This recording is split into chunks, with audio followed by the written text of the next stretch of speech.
And go figure, it's 7:30. You got it. I'm loving this. Okay, let me turn myself down here because I'm driving myself crazy. There we go. I'm gonna mute one of my audios. How's that? There, that's better. How about this? Let's mute one of my videos so everyone can see me. Oh, very good. Well, hello, everyone, and welcome to the Amateur Television Network's The Weekly Net. Yay! We did it again. Welcome to the last Tuesday of the month of May. It's amazing. This is Roland, KC6JPG, located here in Rancho Cucamonga, California, United States of America, North America, planet Earth, in the planet Orion's belt, in the Milky Way, somewhere out there in that big, giant galaxy out there. You got it. The Amateur Television Network is a series of repeaters making it possible for you, our amateur television, YouTube, and Facebook superstars that you are, to make video communications with one another within our network coverage area. Watch us on YouTube. We are live on YouTube. Always. Yeah, right, Roland. YouTube.com/Amateur Television Network. And yes, you can see the replays and you can see our live feeds each and every time when you get notified. So don't forget, hit that subscribe button and hit the bell. So this way you get notified each and every time that we are on live or we post a new video on our channel. And speaking of video, yes, we've been live on Facebook now for several months. This has been a great ride for us because it's been a great promoter to the YouTube channel because we're now at 833 subscribers now on YouTube. And we'd like to thank you for those that have subscribed and, of course, be a part of the Amateur Television Network family. But you can watch us live on Facebook as well, facebook.com/Amateur Television Network. And, of course, if you don't have any amateur television equipment but love to participate with us, well, of course, you can go right into our Whereby channel, whereby.com/ATN-TV. You got it. And, yes, you can join us right.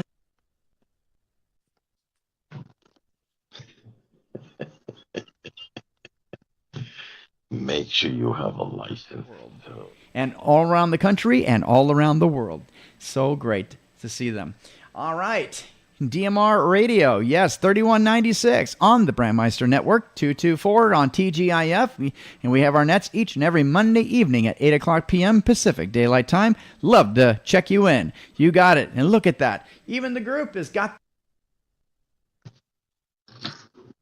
Even the group's got their DMR radios out. You got it. Time to play.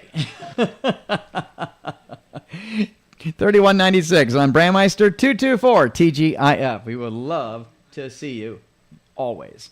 All right. And, of course, for more information regarding the Amateur Television Network, you can go to our new website, www.amateurtelevision.net.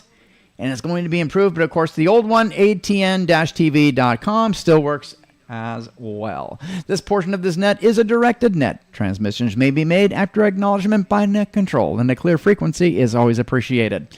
All right, bulletins, general announcements, that will follow after a brief pause for any priority traffic. I'm Roland, KC6JPG, your net control tonight.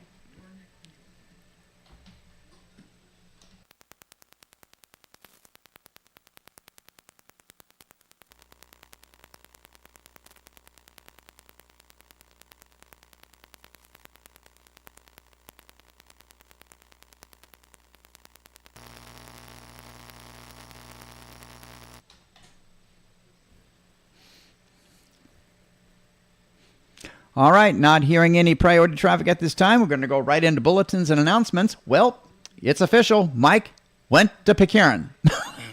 He's going to do some radio work over there and probably scout out some homestead on that island and kind of figure out if he's going to be living there for the rest of his life. So we'll see.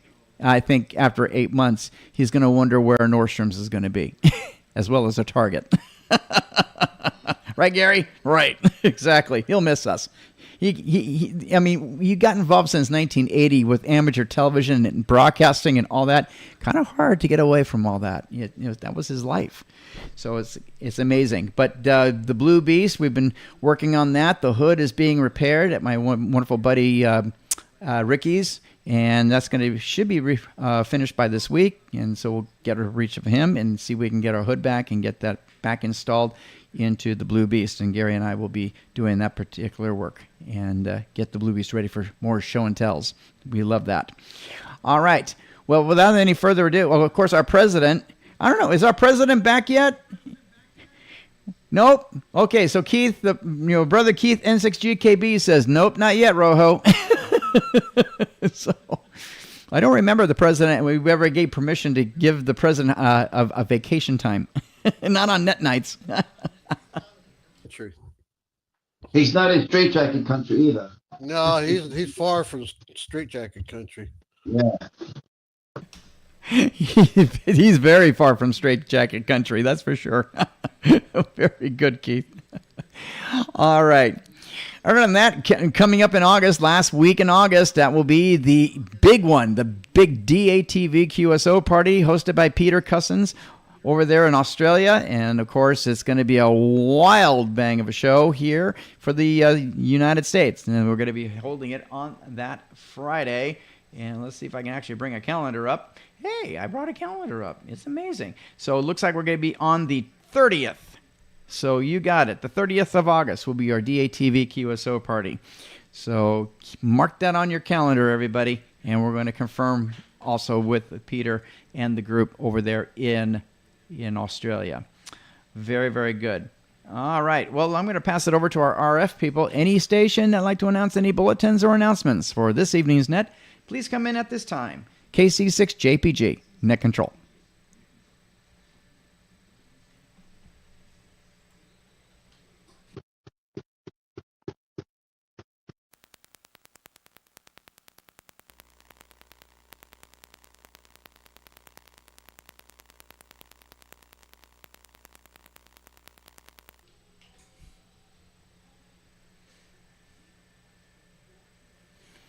All right, we're going right into the check-ins, RF, and we're going to start with Mount Wilson.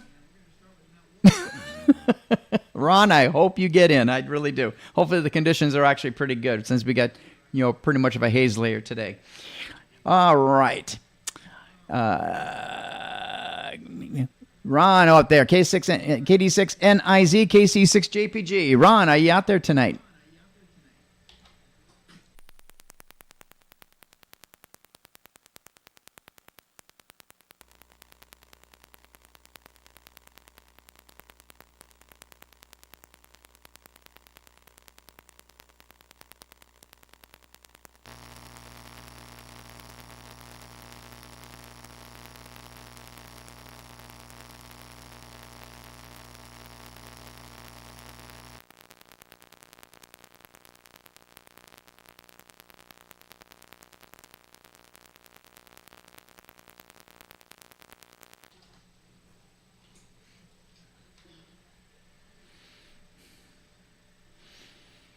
All right, we got Plan B. We're going to go to Ron, KD6NIZ. Ron, it's great to see you tonight on Whereby, my friend.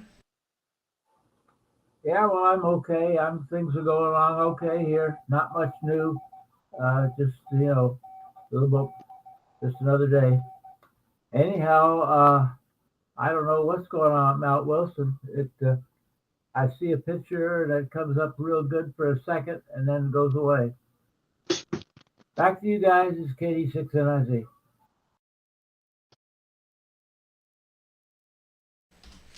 KD6NIZ, KC6JPG. Yeah, I was talking with Mike, and it sounds like that. Echo. I know. You just hear two of me on Whereby. It's all good. But at least on RF, it sounds great. And on the recordings, too. Anyway, KD6NIZ, KC6JPG. Oh, very good, Ron. Mike was mentioning about the link between Mount Wilson and Santiago. It's not performing, so we have to get up there and get that fixed. So that's our next plan. So very, very good. So thanks, Ron. We got you checked in, and your picture on Whereby looks fantastic on the repeater tonight. So very, very good stuff. All right. KA6EJO, Steve Ventura.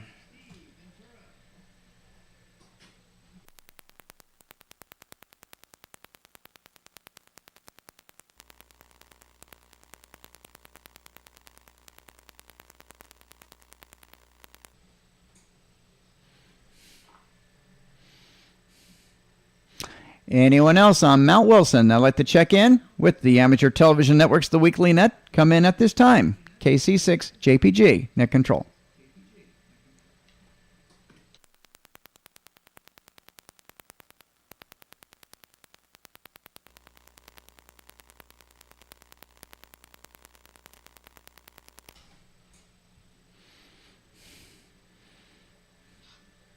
All right, before I go into Snow Peak, we're going to turn on the link here.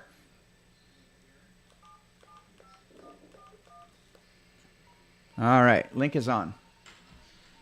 And also, I should probably point out, I was at my son and his wife's new home, and it's a brand new build, and they got fiber right up into the J-box in the outside wall. We got it plugged into a 10 gig modem, and he's got 1 gig service, and we piped it in from the router. It's, I got a 1 gig router going right into his machine, did a bandwidth check, 1 gig up and down, symmetrical. He's got better internet than I do. But that's okay. He's my son. I love it. I want my fiber. I want my fiber now. Oh my gosh. All right. We're going to Snow Peak. Let's go and check in Earl, KJ6DQR, and check in Julie, KJ6FYY, Cathedral City.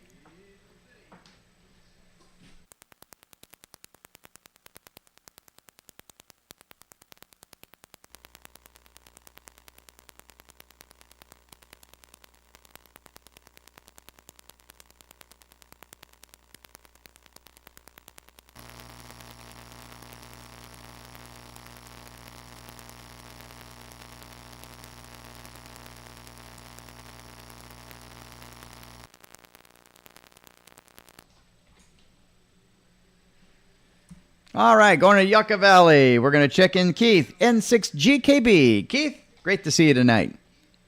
Hey, good evening, everyone.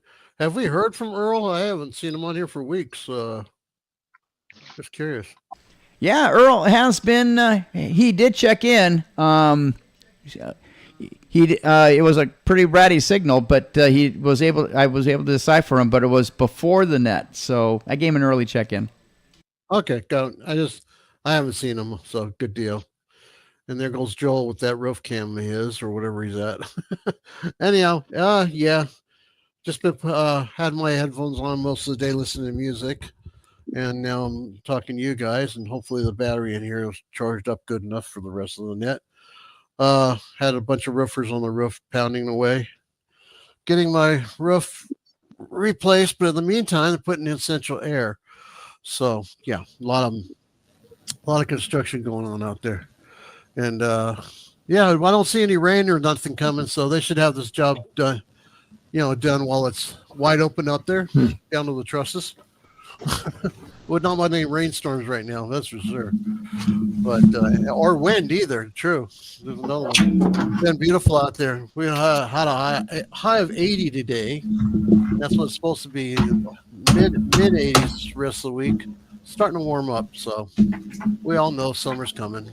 Whatever.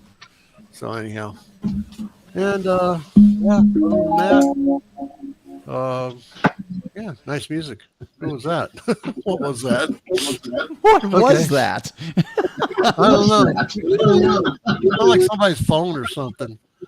It was the chime on my sound bar. Oh, okay. Half the guys got their That's mics called on. Welcome Home, John. Welcome home, John. Anyhow, not I'm much more here. to say about the high desert. Last I heard from my brother, he was sending me pictures from the Alps. He sent me a video on a cable car up in the Alps, and that was I don't know, 4 or 5 days ago. So I don't know where on the planet Earth he is right now, but he's out there somewhere having a good time. So yeah, the video was awesome though.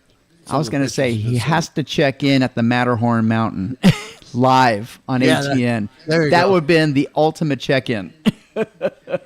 I would cheat. I just go to Disneyland and do it. There you go. We'll make it work. You got it. Man. Yeah. All right. Everybody have a great evening. We'll be here monitoring. N6GKB, Yucca Valley.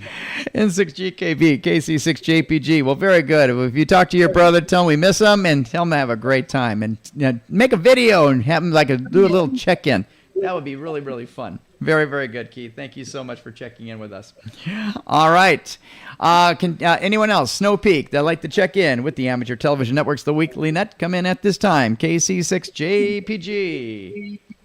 Neck control.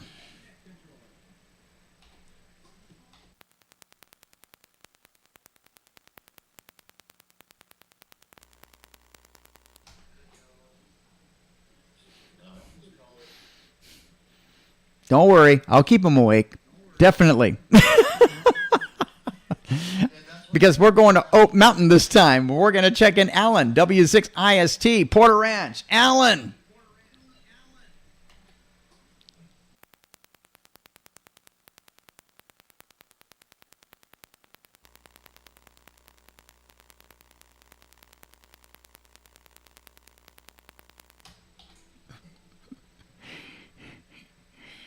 All right, let's check in Bob, W6KGE. I did see him earlier, and I did give him an early check-in just in case the fade is fading. Bob, come on in.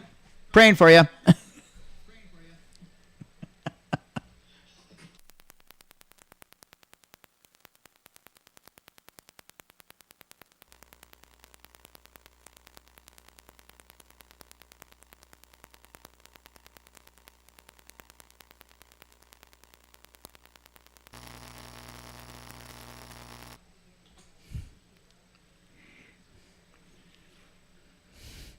I don't know. We might have to change our net nights in the summertime to avoid the fade. Oh, poor guys. Oh, man. All right. Anyone on Snow Peak? Or not Snow Peak. Anyone on Oak Mountain? Like to try it? Try it. KC6JPG, neck control.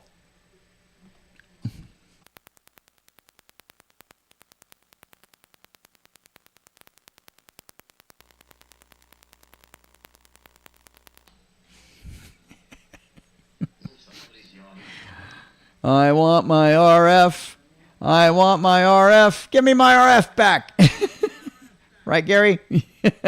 Yeah. All right, we're going to Santiago Peak. Let's check in Gordo, WB6NOA, Costa Mesa.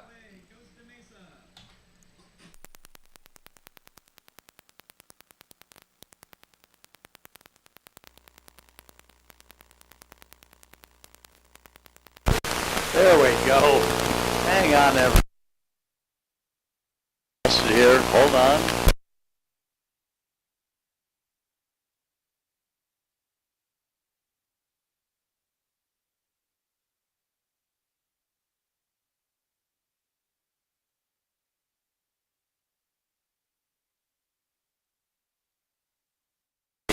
So that's really an all-time first for the Dayton Ham Mission in Xenia, Ohio. And boy, we had it right on time, Roland, a week later, and they had tornadoes all over the place. None that hit the fairgrounds, but the fairgrounds was an excellent venue, and I think everybody had a great time. Some surprises, some we knew about ahead of time. MFJ, we understand had presence there, but not their huge booth that we've always seen before. And as you know, they're retiring. They're not quitting. They're taking good care of the ham community, but they're retiring from active business after this fall. And I represented the league in getting more instructors teaching, as we do, free ham radio classes. And they were indicating they had some sort of computer problem, and it wasn't at the fairgrounds. Well, as we learned out, it is a big one, and I think they have a good handle on it. And then we'll learn more about what's going on over there. So all good things happening out here on ham radio. Kenwood, Yazoo, ICOM, Alinco all had some great products that they were showing. ICOM has a new one, not on V or UHF, but a product that was just boards. But you looked at the antenna tuner board with fairly large coils, so you knew it was at least a 100-watt radio. more than 5 watts, so we'll have to wait and see. Kenwood had their new dual band, actually tri-band D74, a color display, just a marvelous looking radio with all sorts of computer interconnect. Yaesu had their full lineup of radios, and they have more handhelds than you can shake a antenna stick at. And we didn't see a lot of direct from China radios, but there were dealers that were not only selling them, but well maintaining them. Bridgecom has done just a great job of all they do with the Chinese radio that they import. What I understand from fellow hams, they do a good job of support, but they're not quite like the big boys in the days of and the ATV seminar went off very well. I was appointed to kick it off. I thought the time was 10:15. Turned out the time was 10:30. So I was 15 minutes earlier, and I wondered where everybody was coming and going, and then I realized I got the wrong time. I had stacked up engagements I had to go to. But let me tell you, Mike and all of the gang really did a fabulous job for our amateur television network. They went all out and made it happen. And they had an ATV booth with all the very latest digital. So digital is certainly here. Unfortunately, not on my setup, although some very generous folks said, hey, we can help you. But I sort of like analog. So that's my story, and I'm sticking to it. We'll see everybody next week. Gordo, Whiskey Bravo 6, November Oscar, proud member of the Amateur Television Network. And now roll back to you.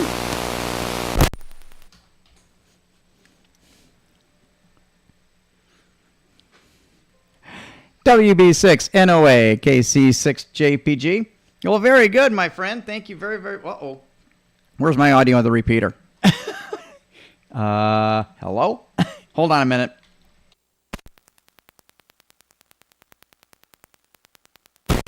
You see, folks, I leave him speechless.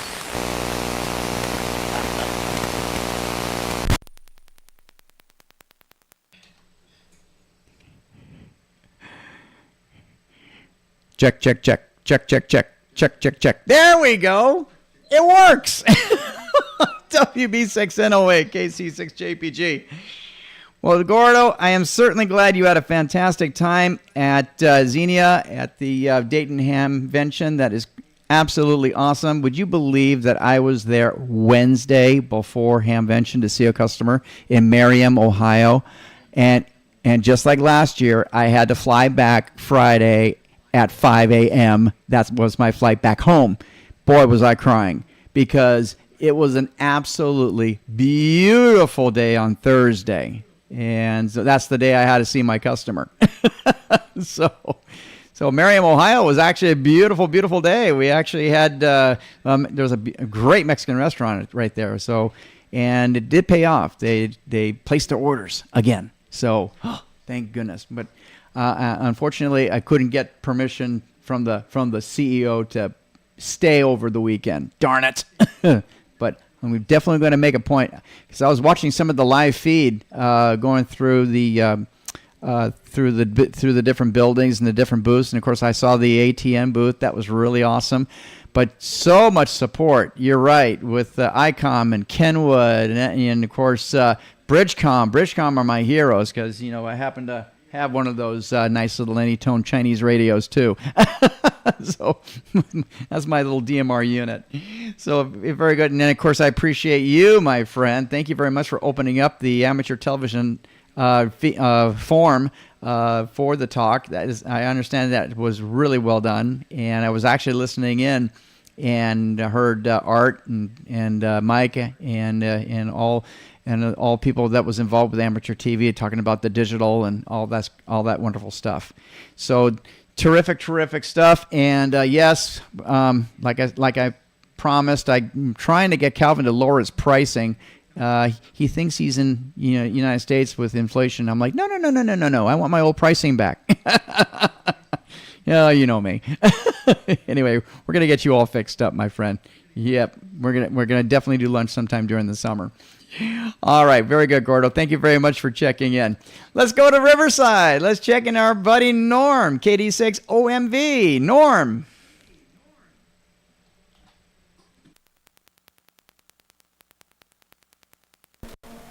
Good evening. This is Norm, KD6OMV out in Riverside. Yeah, everything's great over here. Nice sunny weather, and it's warming up. It's getting up into the 80s. So I guess summer's officially on the way here. Anyhow, it's nice to see everybody out there. I didn't make it to Dayton this year, but I'm glad to see that Gordo picked up the slack. Anyhow, not a lot to report on over here. It's just the usual kind of retired life. Things have slowed down a little bit, but still seem to find plenty of things that need to be done. So anyway, I'll turn it back over to Roland. This is Norm out in Riverside, KD6OMV. Have a great week, and we'll see you guys next week.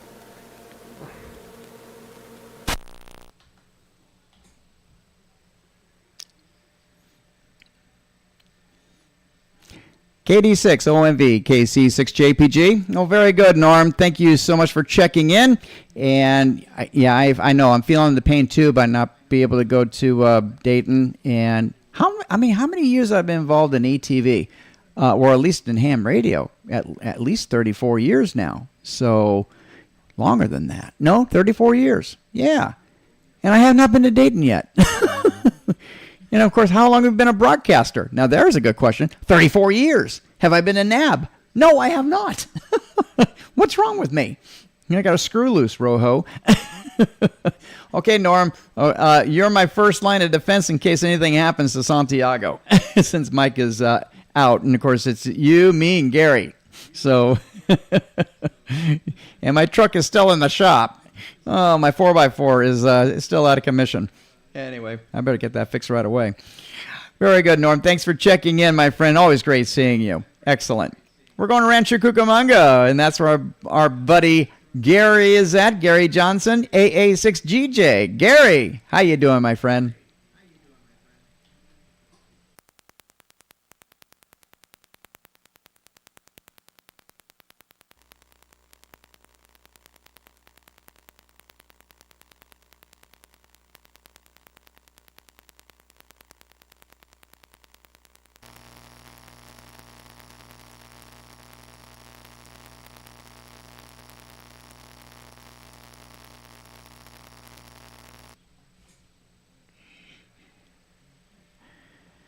All right, we're going to go to my other best friend, Gary, and that's over in Running Springs.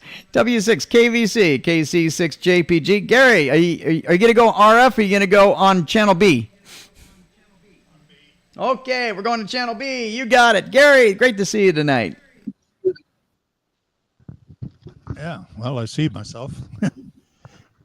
Anyway, I got my grandson-in-law's dad called up and said, you can do a favor anyway. My grandson-in-law's brother has moved in temporarily for a while. He's already cleaned up my yard and getting all the pine needles hauled off tomorrow. And I'm giving him fairly reasonable rent right at the moment if he will do some painting and fix up my house that looks like an old Munster house, you know, get some paint on it, fix a few things. So things that I can't do. So, anyway, Gabriel is I'll be here. That'll give me a chance to have somebody here watching the house, take care of my felines, and I can jump on the plane and go see my daughter and his brother, my grandson-in-law. So it's going to be a win-win. So anywho, that's about it. Nothing else really going on. Probably got to run over to Big Bear Thursday and check out a site that we're going to use for field day with the Big Bear Club, since I'm, you know, on the board. And I guess you're going to leave me hanging next week because you got to do whatever. So, oh well. The Blue Beast is in my driveway, and I noticed there's a little dribble of tranny fluid on the pavement there, so I don't know. I got to crawl in there and see what's leaking. Something's sprung a leak. I thought we had them all fixed, but whatever. Okay, well, that's about it, Roland. So back to you, W6KVC. W6KVC, KC6JPG. Well, I'm sorry about the leak. I know that we replaced the transmission pan gasket, but it's not like the GM pan gasket. It's the AutoZone pan gasket. It's not that. Yeah, exactly, Gary. Exactly. Oh my gosh. He just says, yeah, Mike says, it's just too much money. And I'm like, you know what? There's between cheap and value. Okay. You know what? You got to get value because you know what? It was just this flimsy thing going around the gas on the pan. So like, and it worked. I mean, it did work, but hopefully it's not leaking from the pan gasket. Hopefully it's from, just a hose or something like that. Just need to be clamped up because I had some training fluid leaked out on my RX-7, and sure enough, it was a hose clamp that got loose. So that was a blessing. So got that fixed. Anyway, Gary's great to see you, my friend. Thank you very, very much for checking in. Appreciate you, buddy. Oh, very good. All right, anyone else on Santiago Peak that'd like to check in with the Amateur Television Network's The Weekly Net? Come in at this time. KC6JPG, Net Control.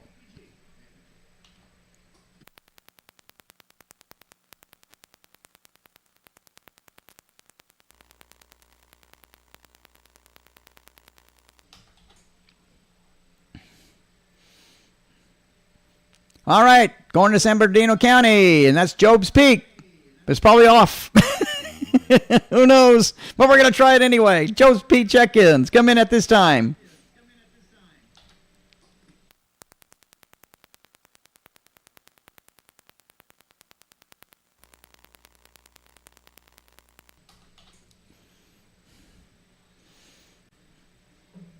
All right, Santa Barbara check-ins.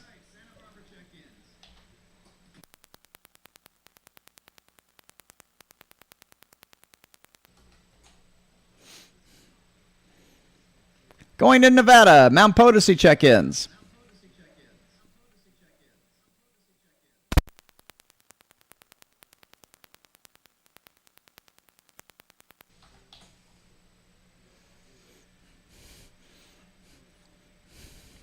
All right, one last time for any check-ins in the Southern California and Nevada sections of the Amateur Television Network RF. Come in at this time. KC6JPG, Net Control.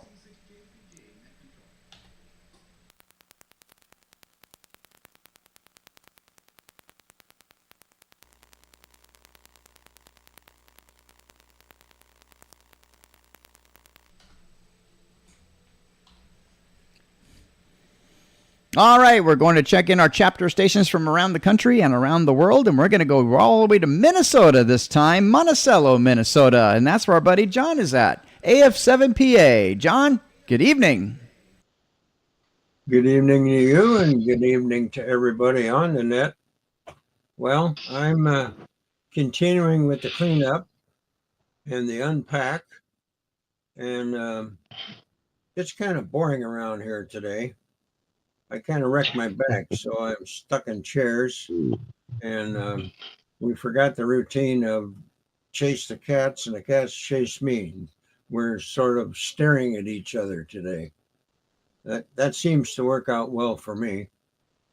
Don't know how long this back is going to be bad, but I have got a lot of work done here with the notebooks and figuring out license plates and taxes and all that stuff from one state to another, but it's wearing me down. But anyway, RF wise, I'm beginning to look at the backyard. I got enough place to put up 80-meter antenna, I believe, and 2 or 3 flavors of 80 meters. So that's kind of exciting. I'll probably get that on the air within a week, I think, I hope. And we'll go from there. So thank you, Roland, for having this net. and I'll talk to you later. This is AF7PA. By the way, registration came back from the FCC. I'm legal. Back to net. AF7PA, KC6JPG. Well, very good, my friend. Well, hopefully the 80-meter deployment was going to be a huge success. That's absolutely awesome. And I'm glad you're all settling in. And sounds like we need more nets to keep you active. That's what we need to do. We got to make some theme nets. That's what we need to do. So, John, it's great to see you tonight, my friend. Always great to see you. Thank you for checking in with us. Excellent. All right, continuing. We're going to New York this time, and that is where our buddy Manny is at. And to MJF over there in the city itself, home of the Straight Jacket Society. You got it. Manny, it's great to see you tonight, my friend. Yeah, how you guys are doing? I enjoyed this long Memorial Day. It was nice. I get to see some activity, military aircraft flying all over the city because we have the Intrepid here in the city. So it was nice. Weather got better. So I got playing around with my new Kenwood D75. I could directly link to the phone via Bluetooth, and I could do get into the reflectors. So I've been playing with that, and the fun stuff. Listening to the cops, it gets kind of crazy here. I can't believe we're already in the middle of the year already. Saturday's gonna be the 6th. I'm gonna be like this, kidding soon, because after 6 months it'd be cold again. Then I'm gonna enjoy the hot weather. It's gonna be nice. Make sure you have your ham radio license. I'll be watching. Exactly. I'll be watching too. Exactly. I can't do it like you can. Man, he's got to get those eyebrows down. Believe me, rolling 60 years in New York City over here, 62. You'll be like this too. I love it. Oh, Manny, well, thank you. Thank you so much for keeping New York safe. I'll tell you that. And the amateur airwaves safe, my friend. So thank you very much for all that you do. Manny, great to see you always. So thank you very, very much for checking in, my friend. Excellent. Excellent. All right. We are now going to Florida this time, and that's where our buddy Wolf is at. KV4ATV. He's our net control for the Florida sector of the Amateur Television Network. Wolf, it's great to see you, my friend. Hello. Not a whole lot going on. Been, as usual, chasing the weather. Had some extremes down here this early in the year.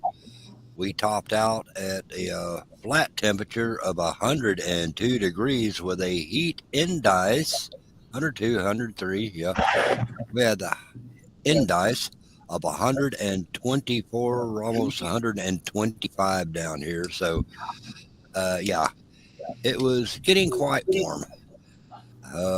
Ham radio wise, I'm trying to get things up and moving, but it's kind of hard to when it's that hot outside to tolerate the heat. So I've been spending most of my time here in the shack, in the room, and summer is just basically working with that.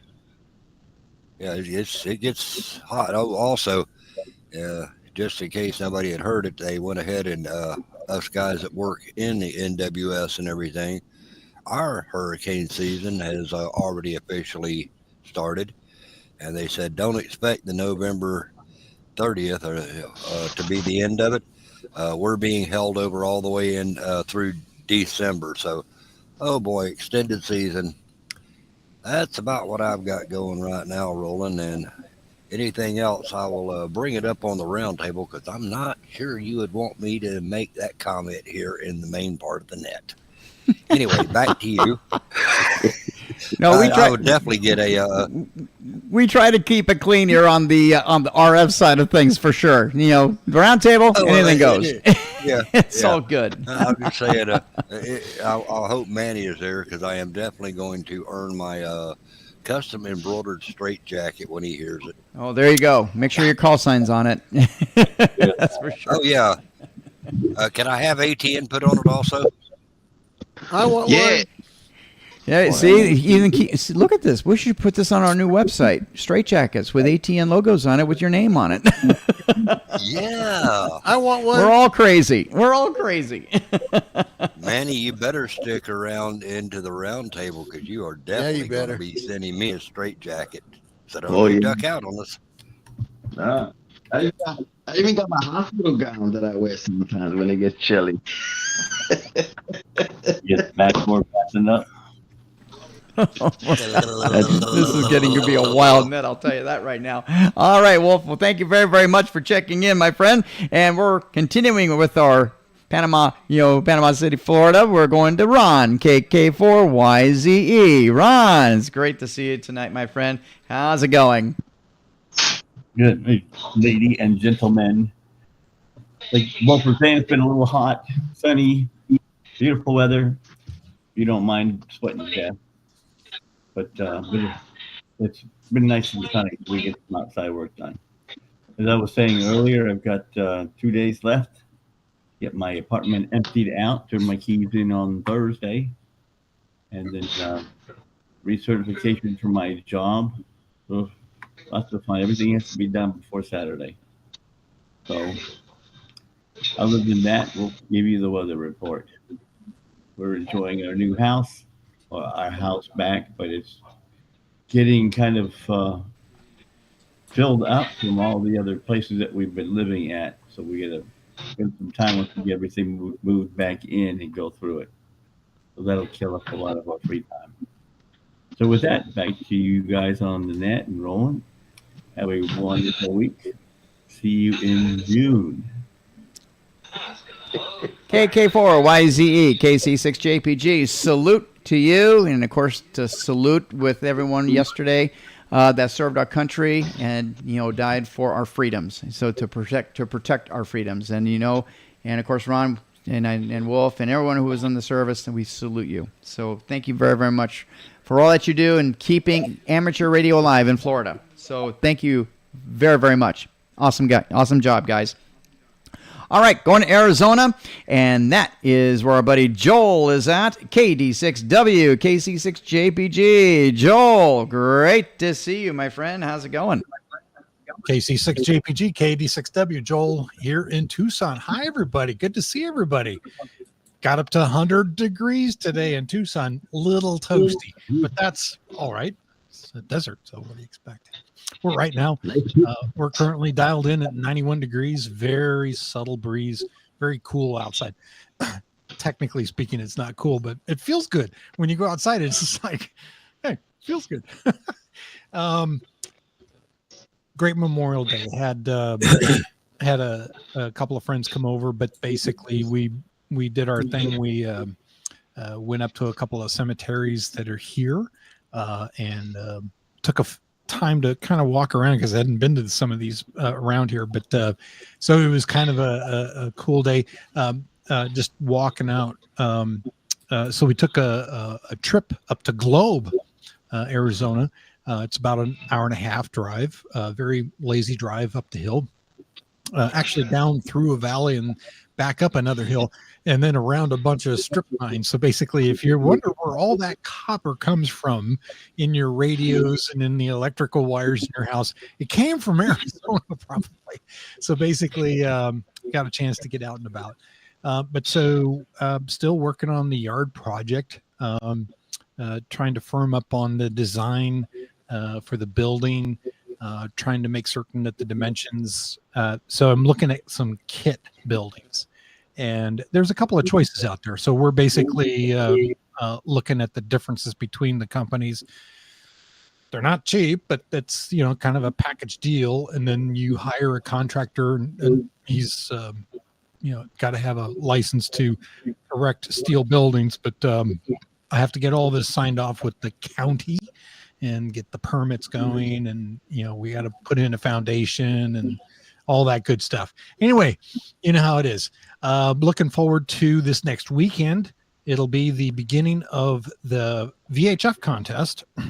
And if you haven't noticed, 6-meter band has been rocking lately. So basically, I'm going to get the 7-element beam up this weekend. just like we're working a field day, and see if we can hand out some grid square. Basically, this is the 6 meter. Then after that, it's the 2 meter, and then it's the 440. So there's windows for each of the bands, so people are not getting spread out across all the bands. So gets everybody to focus. I don't have a big amp on 2 meters or 440 yet. Working on it though. I did win an LD Moss device that we got out of the mud. And it's like a single LD Moss device, and it's like 1,200 watts on 2 meters. So, but it needs a big copper spreader. You know that mine I was telling you about? I got to go back up there.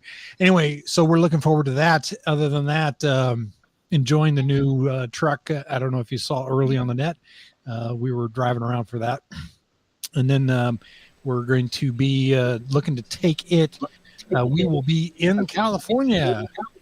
Jim, heads up. I'm going to be out there by Friday, June 7th. We're going to be attending the para meeting. They're going to be talking about hamtastic or meshtastic stuff. And then the weekend there is going to be spent going around and dealing with all this TV stuff. I got to go deal with all my storage stuff. Anyway, that's all for me. This is Joel, KD6W, back to net, KC6JPZ. Take it away. KD6W, KC6JPG. Well, very good, Joel. Wow, you're going to be a busy boy, busy man. Oh, wow, what a view. Yeah, we have the view. Bring that view back. There you go. Right off into the sunset, everybody. Right off into the sunset. What a sunset. Oh, my gosh. That's called sunset in Arizona. Man, beautiful stuff. Beautiful stuff. Thank you, Joel. That's great. All right. Well, hey, Jim's raising his hand. So you know what I'm going to do? I'm going to go. I'm going to go to my buddy Jim. You know that K6SOE. And Tony, if you're waiting in the wings, we're going to get you next, my friend. So hang on. So we're going to go to the Anchorman right now in Northern California, K6SOE, KC6JPG. Enjoyed your net earlier today, my friend, and taking it over to you, KC6JPG, net control. All right. Well, before my feeble memory forgets, I want to let everybody know we have a meshtastic node on North Peak of Mount Diablo. So anybody within a line of sight, part 15 of the hill will be able to get connected there. So there's quite a few people in the Bay Area that are running the meshtastic. And now that there's something on a high hill, who knows what's going to happen. So I might just have to invest in one of those things myself. Anyway, that's the big news of the day. I'll send it back to you, Roland. K6SOE, stuck in the Berg. K6SOE, KC6JPG. You know what? Meshtastic was the big talk at Dayton Hamvention. And I have to admit, I was a little curious myself. And this is something, I think we all should, because they do have a amateur radio mode. And I think what that is just simply turns off the encryption. So anyway, but this is something to be kind of, check it out, because a lot of locales basically are using this. So, basically these little, long range radios basically does the trick, and you put this firmware in it, just kind of similar to Arden. But basically you text and communicate and all kinds of different things with Meshtastic, and that's an up-and-coming thing. So I think we should play and check it out. You're right, Jim. Well, very good. Well, thank you very much for checking in, my friend, and we appreciate you very, very much. And don't forget, check out Jim's Net each and every Thursday evening, 8 o'clock p.m. Pacific Daylight, and you will get into the W6CX Mount Diablo, the irony, the opposite of wrinkly. You killing me, dude. That's right. Keep in shape. That's what I always say. Very good, Jim. All right. Let's go over to Tasmania. Did we lose him? Is he there? I think we lost Tony. Oh, no. So, okay. I was going to check in Tony, but it looks like he checked out. So, oh, well. All right. So, that is our chapter stations as we checked in. So, and I got Tamitha Scove. She just produced just her latest one tonight. So just let's go back and any check-ins on the RF side or on Whereby, if you raise your hand, come in before we bring in Tamitha Scove. KC6JPG, net control.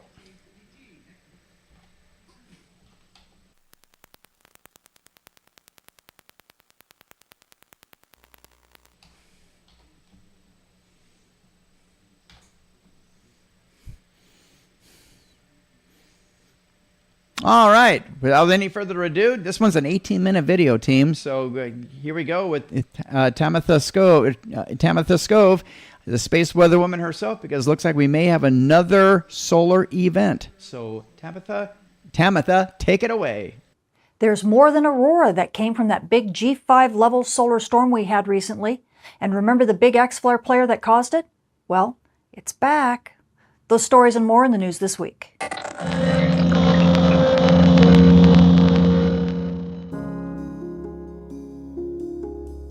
If you want to learn how weather from our star causes impacts at the Earth that shape the future of our world, join Professors Dr. Jenny Meehan, Michael Cook, and myself as we guide you through a space weather certificate program like no other.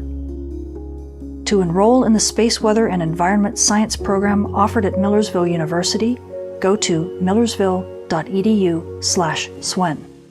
It's weather for the 21st century. This forecast also sponsored in part by CW Ops.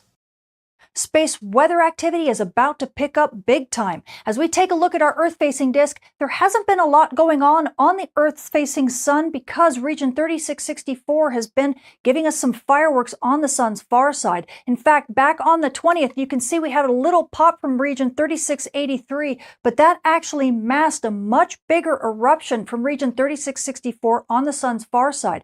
Luckily, we did have a solar orbiter on the sun's far side, and it witnessed the big solar flare that occurred from the STIX instrument. You can take a look at the light curves. The estimate for this solar flare was an X12 flare, which is the largest that we've seen in the solar cycle. Thankfully, though, we didn't see it at Earth because it was on the sun's far side. However, what we did see was a big halo eruption. You can see here, this is a big solar storm launch, but it wasn't going towards Earth, it was going away from Earth. So this shows us that we definitely dodged a big bullet here. But as this region continued to rotate around the sun's far side, we kind of entertained ourselves with region 3685 and some filament launches from here in the south. We watched this filament launch here on the 23rd, but both of these filaments launched to the south of us. We had a couple more pops that gave us a couple more small solar storms, once again mainly going south of Earth. And it took until about the 24th to get another big eruption up here. Boom, we see it right there. And if you look closely, you can actually see there was an evacuation of the material on that part of the limb, and that once again was because region 3664 fired off another big X-class flare.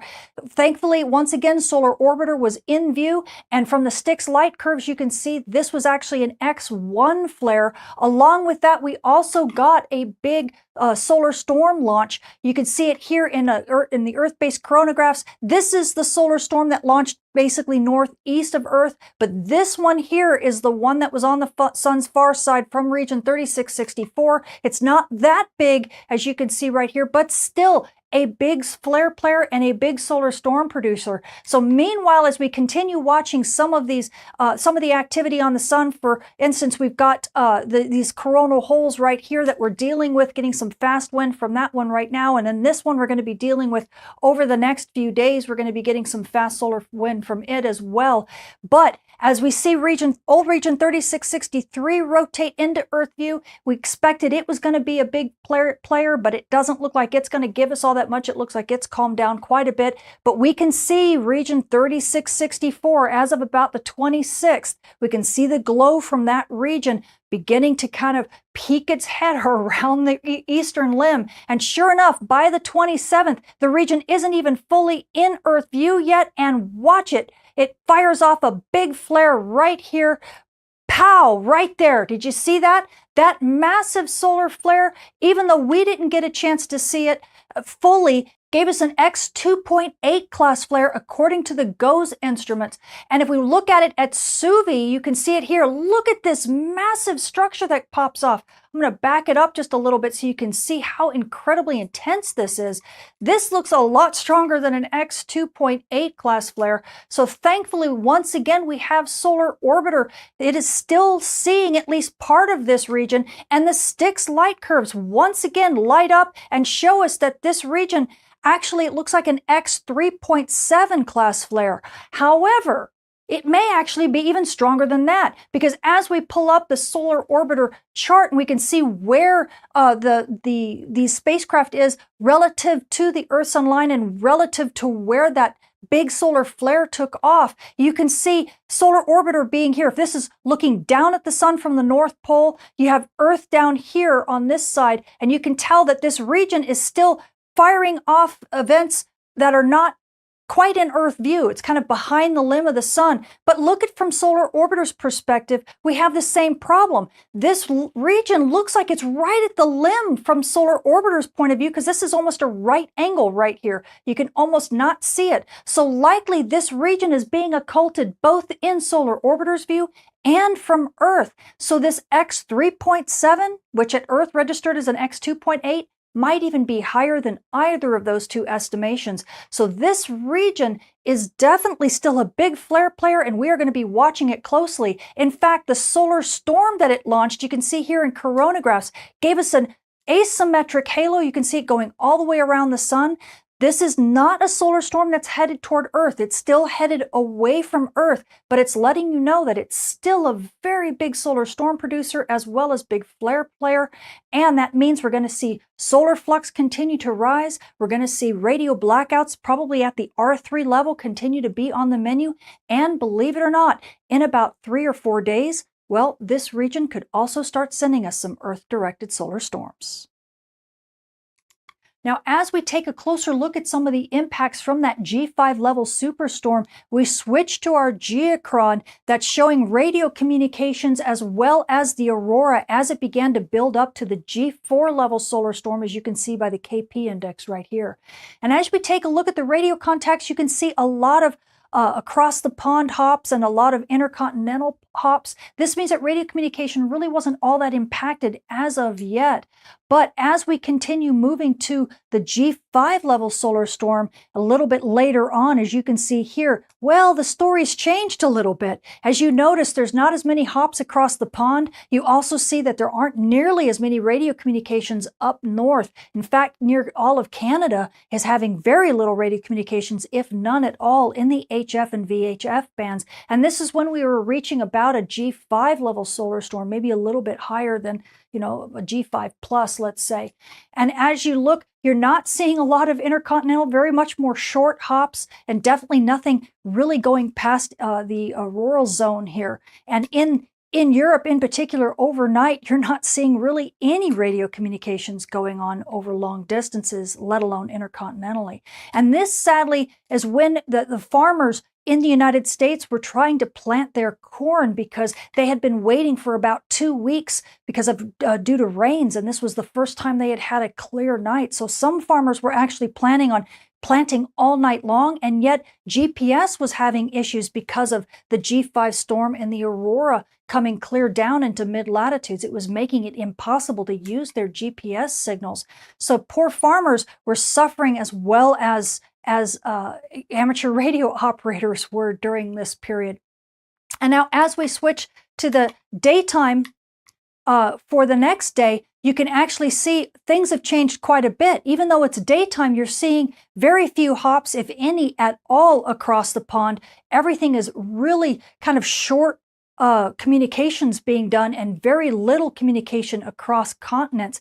This is because this was a huge period during this solar storm where we had been going through the G5 levels for quite some time, for quite a few hours, and it was still impacting farms. In fact, as the time as the storm continued, John Deere had to put out a big blog talking about what problems they were issuing. They started out on the 10th, and then they also went into the 11th saying not only was their GPS being affected, but also their RTK, which is a correction network for the GPS, that was also being impacted. And people needed to really pay attention to their guess rows. And part of the reason for that was because not only were their farms going to be impacted while they were trying to plant their rows, but throughout the rest of the growth and harvest season, they were also going to be impacted because all of the measurements made during these horrible GPS periods were going to throw everything off for the entire growth season. And so this is a huge impact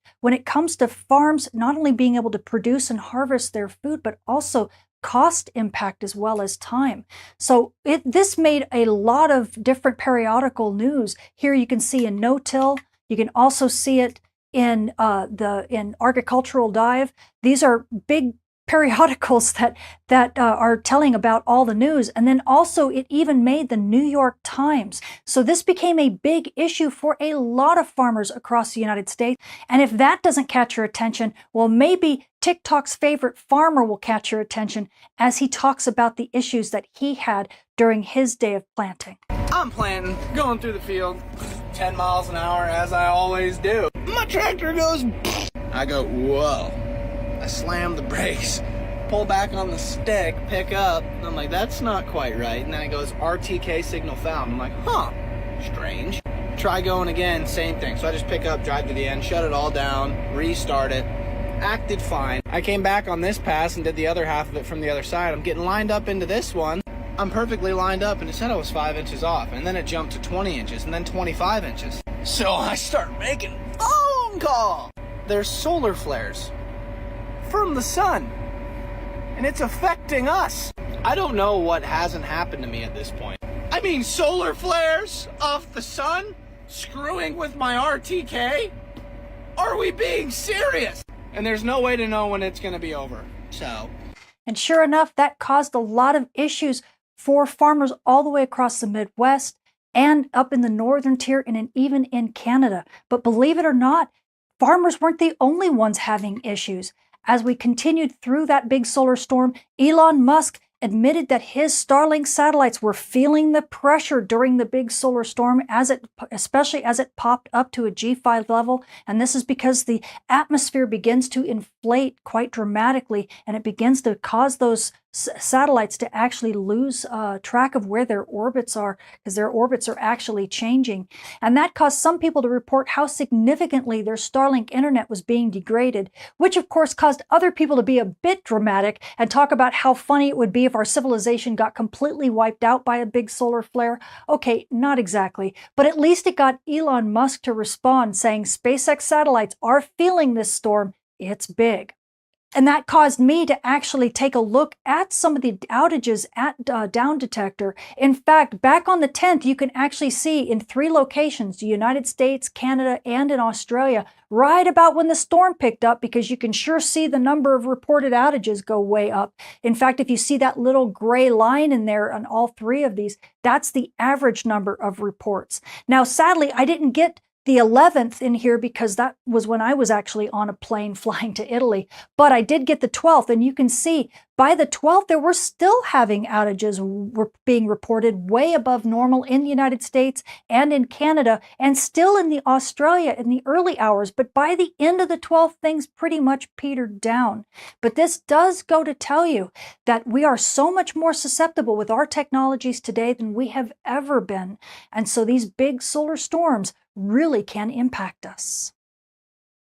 Now, switching to our moon, we are now passing through the 3rd quarter phase on our way to a new moon, and by the 2nd, the moon will still be about 20% illuminated. So you night sky watchers, if you want to catch those dim objects in the sky, well, you're going to have this bright companion, so you're going to need to check your local rise and set times. Now, switching to our solar storm conditions and aurora possibilities over the coming week, we are anticipating a little bit of fast solar wind from the coronal holes that are rotating into the Earth's strike zone. So at high latitudes, NOAA is expecting unsettled conditions, but we do have up to about a 25% chance of a minor storm, and that is going to kind of diminish over the next few days. And by the 30th or 31st, we should be back to mainly quiet conditions. But remember, region 3664, as it rotates back into Earth view, it's going to start firing solar storms that could end up near the end of the week being partly Earth directed. So expect that this forecast could change any minute. Now, as we switch to mid latitudes, well, the outlook is pretty much the same. We are kind of on a wind watch right now because the fast solar wind that we're going to be seeing is really not going to impact mid-latitudes. At least that's what we're thinking right now. So NOAA is giving us about a 15% chance of active conditions on the 28th, but then things will calm down quite quickly after that. But again, watch out for region 3664 because that could be firing Earth-directed solar storms here. So the conditions as we get close to the weekend could change quite rapidly.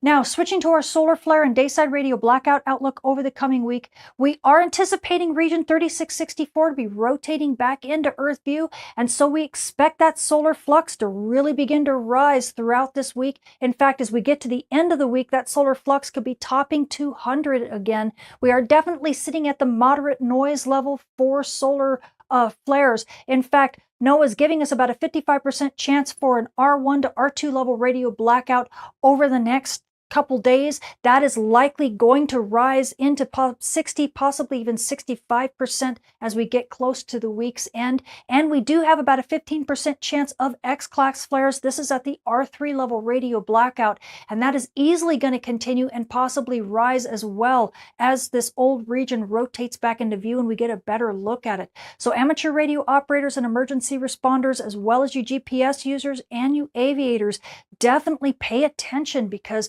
big radio blackouts are back on the menu, and we could have possibly not a repeat of what we had a couple weeks ago, but it definitely is going to look a bit similar. Now, switching to our radiation storm and polar aviation outlook over the coming week. Well, everything is in the green this week. We are sitting at the D1 normal range. That's at flight level 360 for you aviators. That's also the S0 quiet level for everyone else. Now, NOAA is giving us about a 5% chance of a radiation storm at an S1 to S2 level right now, but that risk will rise, especially as we get to the latter part of this week. Likely not going to rise over 10 or maybe even 15% for now, but as we get to about week's end to into next week, we could definitely see those radiation risk levels rise. And so you aviators and GPS users, be sure to check those ICAO advisories often because they'll let you know if radiation storms are going to be picking up, and this also includes the flight crew and you high-risk passengers. So the space weather this week is picking up in a big way. We have old region 3664 rotating back into Earth view, and before it's fully in Earth view, it's already fired off an X-class flare. So you amateur radio operators and emergency responders, expect those big R3 level radio blackouts to be back on the menu on Earth's day side. And now you aurora photographers, well, we have a little bit of fast solar wind from a couple coronal holes that are rotating in through the Earth strike zone, but we're not expecting all that much for them. Even at high latitudes, you may not see all that much. It might be better to keep your eyes on the sun because region 3664 is going to be rotating into the Earth strike zone here in about 3 to 4 days, and we could start having Earth-directed solar storms again.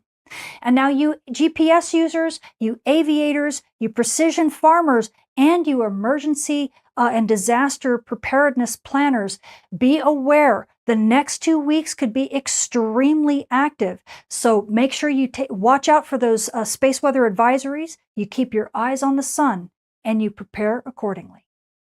I'm Tamitha Skov, the Space Weather Woman. Thank you for watching. And thank you very, very much, Tamitha, for a very great report. We really, really appreciate you very, very much. That was fantastic. So I know it was a little bit lengthy, everybody, but hopefully you all enjoyed that because it definitely affects not just amateur radio, but it affects all of us. It affects just like the Mr. TikTok tractor guy. He's all lined up, ready to go, hit his GPS, and next thing you know, he's making crosshatches on his field.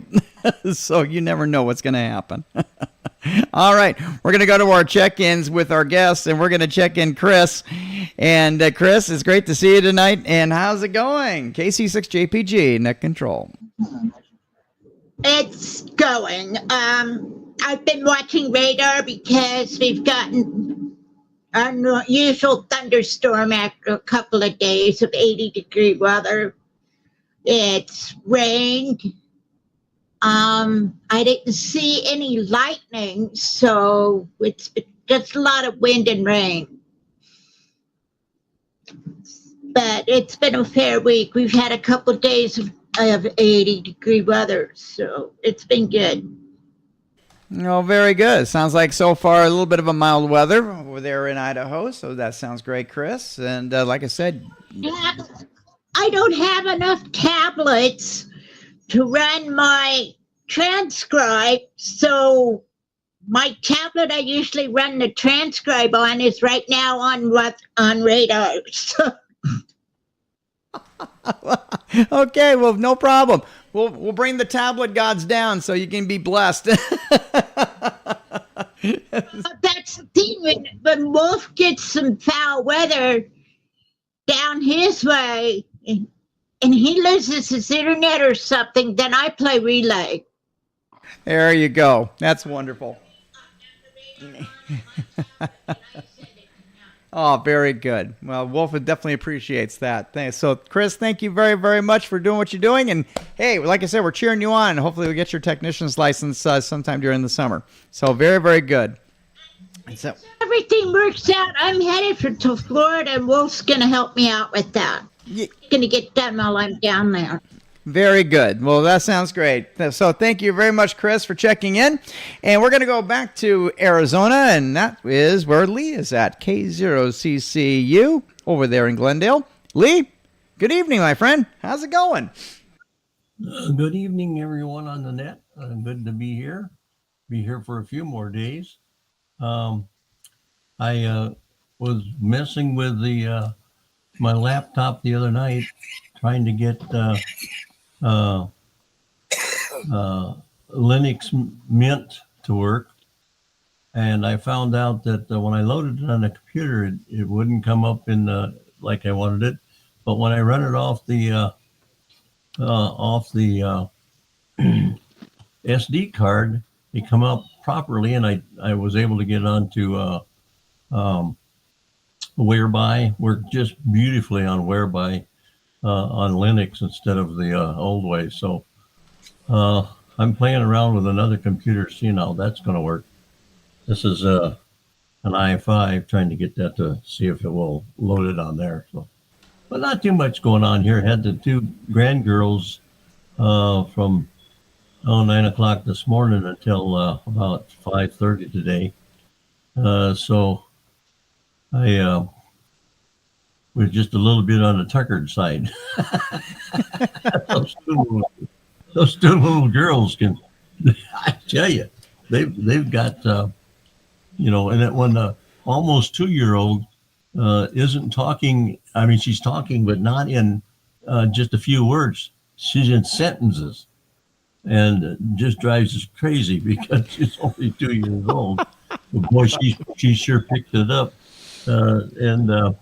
And then she's got the actions with the hands and everything, and that. It's fun to watch, but after a while, it gets kind of tiring chasing around after them. But other than that, it's kind of like trying to follow, Mike Callis around sometimes. He'll tucker you out just trying to follow him around. So. Well, you got a little bit of relief because Mike is on his way to the island. So and yep, and so it's like I said, I got Gary, I got Norm, I got myself, and if anything happens, we're ready. We're ready to make a big transition. Well, I head out again on Saturday out of Mesa Gateway, direct flight into Des Moines, and we'll spend the next 4 or 5 weeks up there. And just got word that this morning that my wife's brother-in-law, or her her sister's husband passed away this morning. He was like almost 90. And so we'll be getting up there about the right time anyway. So anyway, back to you. I see that we've got that fuzzy guy down there that's, I don't know if he's back home or still in Santa Barbara. So back to you, Roland. K0CCU, KC6JPG. Well, very good, my friend Lee. Thank you very much for checking in. I think those girls will be ready for neck control if they want to talk some more. That's for sure. Bring a microphone up to them, and we'll patch them in for sure.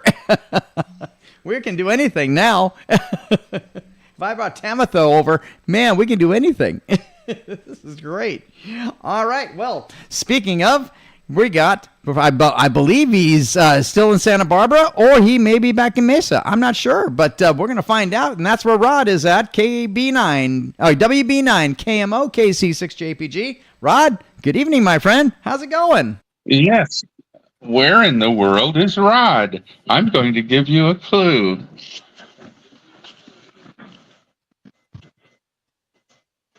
It's our buddy Steve. How you doing? I'm at Steve's house. I am in Ventura today.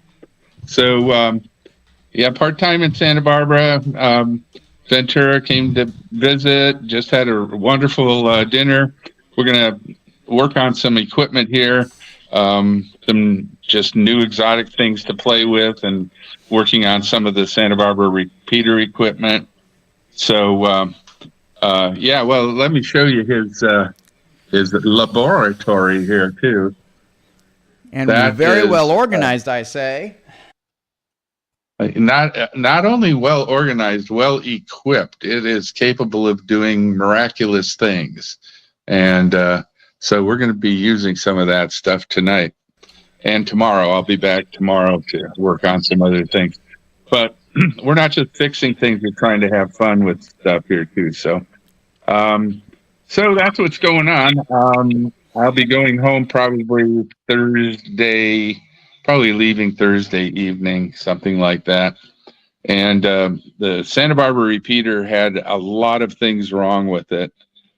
So I'm probably going to take most of the components back to Mesa with me and make sure everything gets fixed up right. Maybe even replace the FM repeater that has been there for 30 years. Unfortunately, most things have been there 30 years, but the fortunate part is up until this year, they've worked pretty well.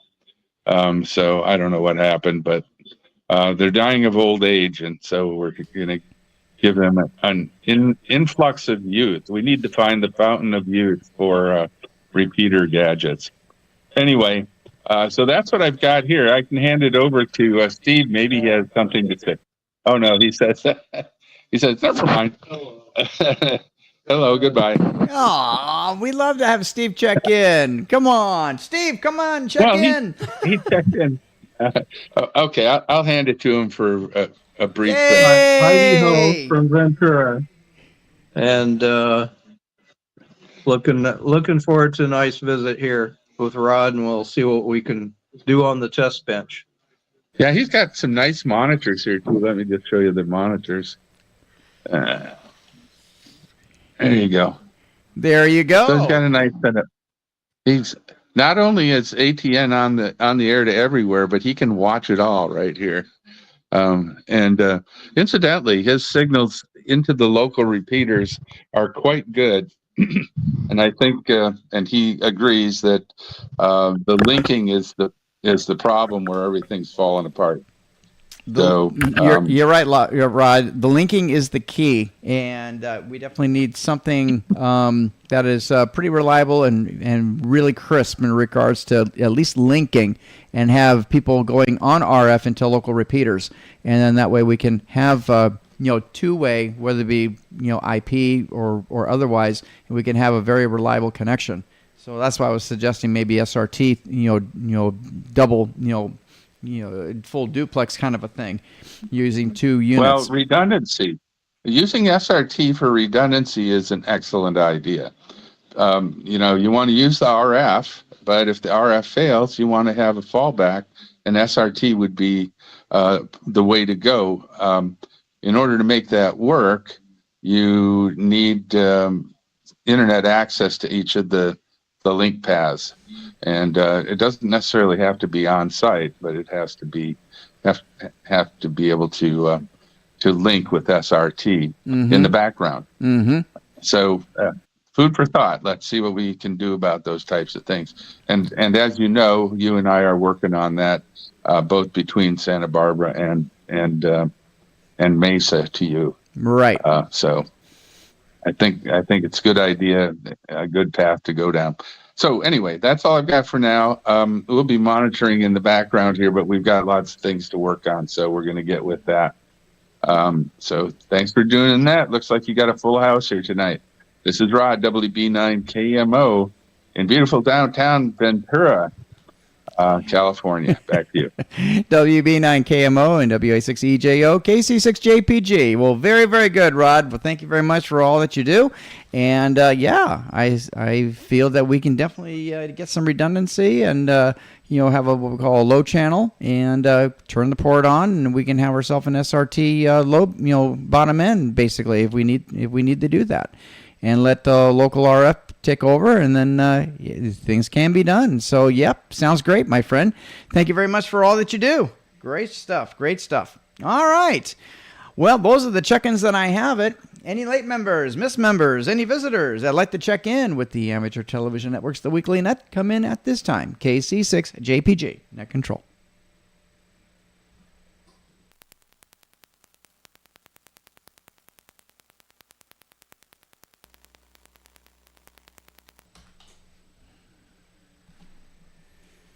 All right, any last-minute comments before we close the formal portion of our net and go right into the Whereby Roundtable? KC6JPG, Net Control.